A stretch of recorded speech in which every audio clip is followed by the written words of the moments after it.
দেশের নারী প্রধান পরিবারগুলোর জন্য ফ্যামিলি কার্ড কর্মসূচির আনুষ্ঠানিক উদ্বোধন করেছেন প্রধানমন্ত্রী তারেক রহমান। মঙ্গলবার সকালে রাজধানীর বনানীর করাইল বস্তি সংলগ্ন টিএনটি খেলার মাঠে এই কর্মসূচির উদ্বোধন করেন তিনি।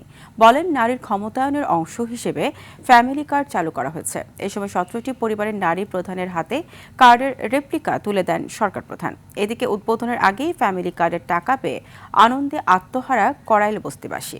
বিস্তারিত জানাচ্ছেন হাসান মাহমুদ।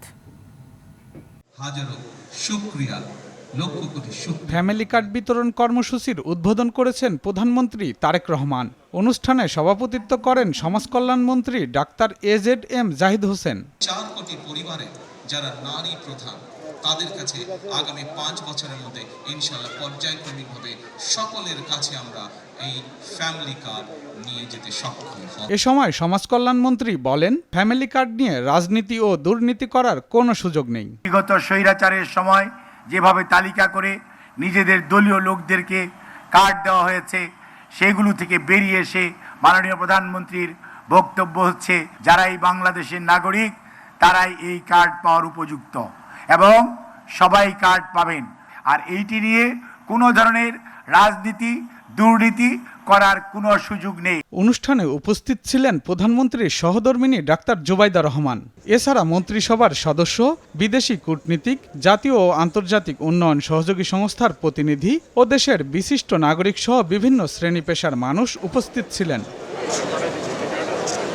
এদিকে প্রধানমন্ত্রী তারেক রহমানের ফ্যামিলি কার্ডের উদ্বোধনের আগেই অনেক সুবিধাভোগীর মোবাইল অ্যাকাউন্টে জমা হয়েছে 2500 টাকা। তাই তো করাইল বস্তির নিম্ন আয়ের মানুষের মুখে এখন ঈদের হাসি। সকাল 9:02 আমাদের মেসেজ আসছে, এখন পাইছি। মেসেজ আইছে, খুব ভালো লাগতেছে, আমার ভাইয়ের জন্য খুব খুশি লাগতেছে। মোবাইল দেখায় আমি পায়ে খুব আনন্দ ঠেকতেছে, খুব খুশি হয়েছি। এবার চূড়ান্তভাবে 37,567টি নারী প্রধান পরিবারকে ভাতা দেওয়ার জন্য নির্বাচন করা হয়েছে। পরীক্ষামূলক প্রকল্পের আওতায় দেশের 13টি জেলা, 13টি সিটি কর্পোরেশন ও ইউনিয়ন পর্যায়ে 15টি ওয়ার্ডে এ কর্মসূচি বাস্তবায়ন করা হচ্ছে।